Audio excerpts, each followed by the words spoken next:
Everest കൊടുമുടിയുടെ മുകളിലൂടെ കിലോമീറ്ററുകളോളം ചിറകടിക്കാതെ പറക്കാൻ പറ്റുന്ന ഒരു പക്ഷിയുണ്ട്. അതെ, അവരാണ് കഴുകന്മാർ. സിനിമയിൽ കാണുന്നത് പോലെ ഇവർ അഴുകിയ ശവം മാത്രം തിന്നുന്നവരല്ല. മറ്റു പല ജീവികൾക്കും അപകടകരമായ ബാക്ടീരിയകളുള്ള അഴുകിയ മാംസം ഇവർക്ക് കഴിക്കാനായി സാധിക്കുന്നു. അതിന് കാരണം മറ്റൊന്നുമല്ല, ഇവരുടെ വയറിലെ അതിശക്തമായ ആസിഡുകൾ പല രോഗാണുക്കളെ നശിപ്പിക്കാനായി ഇവരെ സഹായിക്കുന്നു. മാംസം മാത്രമല്ല, എല്ലുകളും ഇവർ കഴിക്കാറുണ്ട്. ഇനി അത് ഇവർക്ക് കഴിക്കാൻ പറ്റാത്ത വലിയ എല്ലുകളാണെങ്കിൽ അവർ അത് വലിയ പാറക്കെട്ടുകൾക്ക് മുകളിൽ എറിഞ്ഞ് പൊട്ടിച്ച് അവർ അത് കഴിക്കും. നിലത്ത് ഒരു ജീവി മരിക്കാൻ കിടക്കുമ്പോൾ അതിനു മുകളിൽ കഴുകന്മാർ വട്ടമിട്ട് പറക്കുന്നത് നമ്മൾ സിനിമയിൽ കണ്ടിട്ടുണ്ട്. എന്നാൽ അതങ്ങനെയല്ല. ഒരു ജീവി മരിക്കാൻ പോകുന്നു എന്ന് ഇവർക്ക് മുൻകൂട്ടി അറിയാൻ കഴിയില്ല.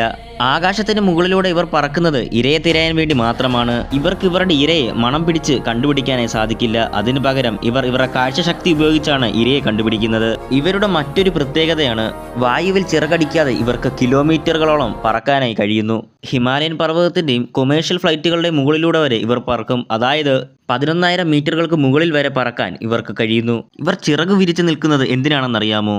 അത് മറ്റൊന്നിനുമല്ല, സൂര്യപ്രകാശം ഏൽപ്പിച്ച് ഇവരുടെ ചിറകിനടിയിലെ ബാക്ടീരിയകളെ കൊല്ലാൻ വേണ്ടിയാണ്.